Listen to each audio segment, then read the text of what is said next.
50 வயசு தான் இருந்தது. இப்போ 70 வயசு ஆயிடுச்சு. இந்த 40 வருஷத்துல இந்தியர்களுடைய சராசரி, தமிழ்நாடு எஸ்பெஷலி சராசரி லைஃப் ஸ்பேன், ஆயுட்காலம் 70+ போயிடுச்சு.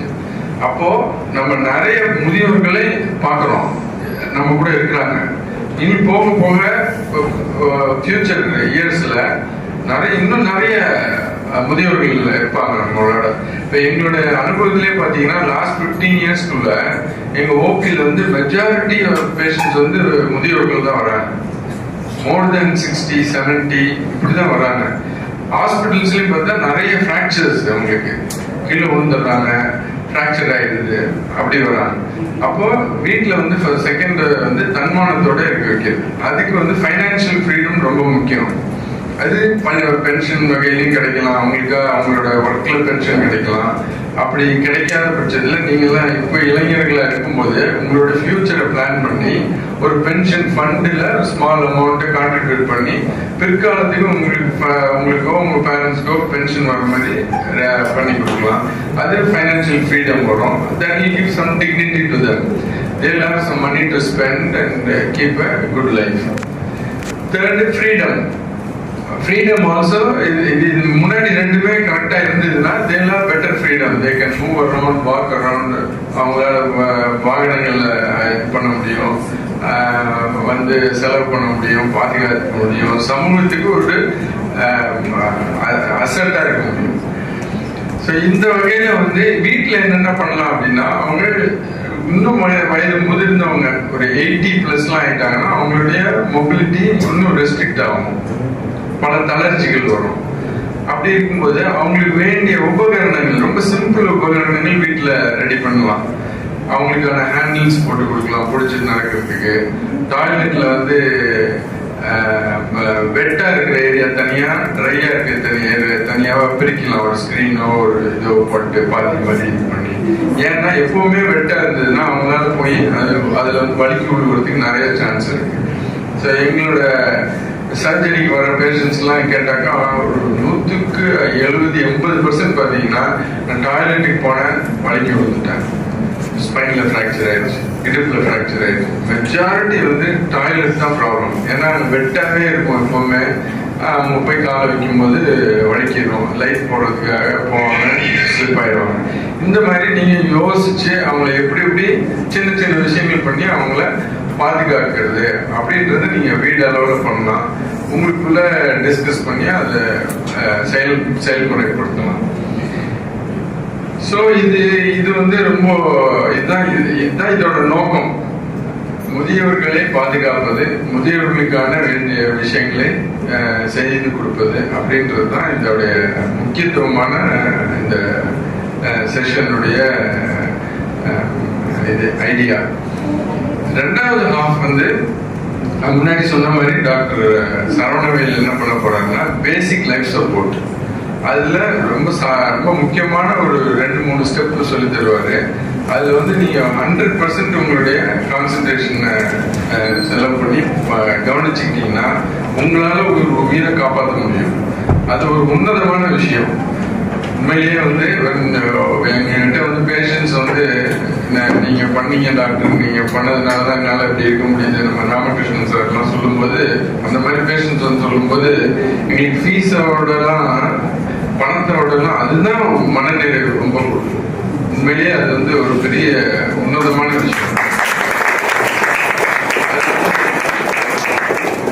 பெருமை சொல்லல நானு. பேஷண்ட்ஸ் அப்படி சொல்லும்போது it gives lot of satisfaction. சரி, நம்மளும் நல்லது பண்றோம், நல்லது பண்ணியிருக்கோம் அப்படின்ற ஒரு சாட்டிஸ்ஃபேக்ஷன் வரும். அதுக்கு நாமே தயார்படுத்திக்கணும். அந்த சர்ஜரிக்கு நல்ல லெவல்ல நல்ல முறையா பண்றதுக்கான ட்ரைனிங் எடுத்துக்கணும். அது மாதிரி நிறைய விஷயங்கள் எங்களுக்குள்ள இருக்கு. ஸோ இதெல்லாம் சொல்லி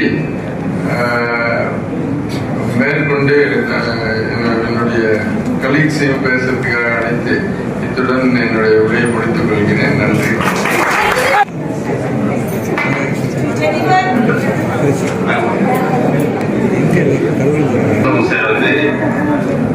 பேசி முடிச்சாலே இங்கே இல்ல, நீங்க திருச்சி எலும்பு சங்கத்திலையும் அந்த அளவுக்கு ஒரு பெரிய தாக்கத்தை உருவாக்கிறார். மதிப்புக்குரிய ராமலிங்கம் ஐயா அவர்களே,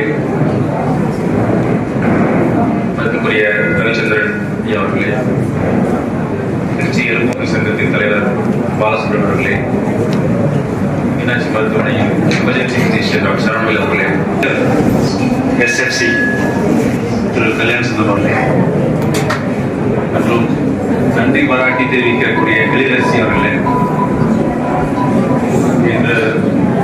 இந்த விழாவை சிறப்பாக குறுகிய நேரத்தில் ஏற்பாடு செய்த இந்த கல்லூரி நிர்வாகத்தினுடைய அனைத்து ஆசிரியர், பேராசிரியர் மற்றும் மருத்துவ செல்வர்களே, உங்கள் அனைவருக்கும் திருச்சி எலும்பு முறை சங்கத்தின் சார்பாக உங்களுடைய வணக்கத்தை தெரிவித்துக் கொள்கிறேன். மருத்துவர் பாலகிருஷ்ணன் அவர்கள் தெளிவாக எடுத்துக் கூறினார். சொல்வதற்கு ஒன்றும் இல்லை, இருந்தாலும் உங்களுடைய சேர்வதற்கு இந்த ஒரு முயற்சி. இப்போ சின்ன பையன் போய் உனக்கு என்னப்பா கேட்டா உனக்கு எது முக்கியம் கேட்டா என்ன சொல்லுவான்? போன் முக்கியமா? என்ன முக்கியமா? போன். அவன் சொன்ன போன் அது இல்ல, அவன் சொன்ன போன். அந்த போன்ல என்னதான் இருக்குன்னு பாத்தீங்கன்னா, இந்த போன் சொல்லி கொடுத்துரும். ஐயா 8 மணி நேரம் நான் படுத்திருக்கேன், 5 மணி நேரம் உட்கார்ந்துருக்கேன், 2 மணி நேரம் பப்ஜி விளையாண்டுருக்கேன், 4 மணி நேரம் சேட் பண்ணிருக்கேன். ஆக இந்த போன் என்ன சொல்லுது? உங்களுக்கு உட்கார்ந்துதான் இருக்கீங்க, இந்த வேலையை செய்யலன்னு சொல்லுது. இந்த போன்ல இருந்து நம்ம கத்துக்கூடிய சமாச்சாரம் என்ன இருக்கு? என்ன போன்ல நம்ம கத்துக்கூடிய சமாச்சாரம் என்ன இருக்கு? நம்ம சும்மா உட்கார்ந்து கூடாது, நம்ம உடம்புக்கு பயிற்சி கொடுக்கணும். உடம்புக்கு பயிற்சி. பயிற்சினா என்ன? செல்போனுக்கு சார்ஜ் போடுற மாதிரி, போனுக்கு சார்ஜ் போடுற மாதிரி உங்களுக்கு உங்க உடம்புல உள்ள போனுக்கு சார்ஜ் எது? உடற்பயிற்சி. எவ்வளவு நேரம் தான் செய்யணும் உடற்பயிற்சி? ஏன் செய்யணும்? போனுக்கு ஏன் சார்ஜ் போடணும்? டெய்லி போனுக்கு சார்ஜ் போடுற மாதிரி போனுக்கு சார்ஜ் பண்ணிக்கிற சமாச்சாரங்கள் உடற்பயிற்சி. காலையில் ஒரு 10 நிமிஷமோ இல்ல 20 நிமிஷமோ, மாலையில் 20 நிமிஷமோ நீங்க விளையாடுறதுனால என்ன ஆகும்? உடம்புல உள்ள எலும்பு வலிமையாகும். அதான போனுக்கு சார்ஜ் போடுற மாதிரி, போனுக்கு சார்ஜ் போடுற மாதிரி. ஆக இந்த இந்திய எலும்பு சங்கத்துடைய முக்கிய சாராம்சம் என்னன்னா, எலும்பு வலிமையை தடுத்தால்